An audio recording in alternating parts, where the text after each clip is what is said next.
Subscribe Miujiza TV.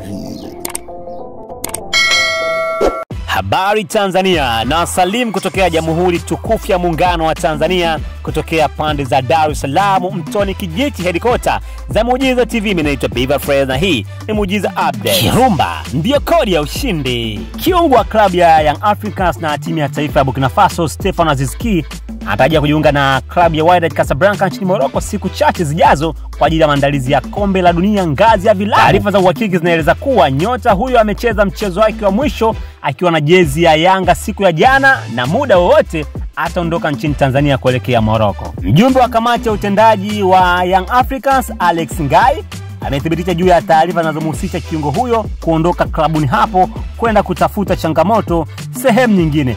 Akizungumza, Ngai akisema kuwa ni kweli inaweza ikawa jana ndio mchezo wake wa mwisho. Anaelekea huko anakoelekea kwa sababu kuna michuano anaenda kucheza na wanamhitaji haraka sana, amesema Ngai. Aziz Ki ambaye alijiunga na Yanga msimu wa mwaka 2022-23 akitokea ASEC Mimosa amesaini mkataba wa miaka 2 kuitumikia klabu yake mpya ya Wydad Casablanca. Nyota huyo mpaka sasa msimu huu amehusika kwenye jumla ya magoli 15 kwenye ligi kuu ya soka Tanzania bara, akifunga magoli 9 na kutoa pasi 6 za magoli. Bwana mtazamaji wa Miujiza TV, na hiyo ni update ambayo inamhusu Stefano Aziz Ki, mchezaji huyo kutokea kule Burkina Faso, katika taifa la Ibrahim Traore. Bwana dili ambayo amelipata ni kwenda kuchezea Wydad Casablanca all the way, kwamba anamhitaji kwa haraka sana, kwa maana miongoni mwa timu ambazo zitacontest katika michuano ya kombe la vilabu, kombe la dunia duniani kote, kwa maana kwa mabara yote yakiwa na bara Afrika, Asia, Amerika Kusini, Amerika Kaskazini, lakini pia Ulaya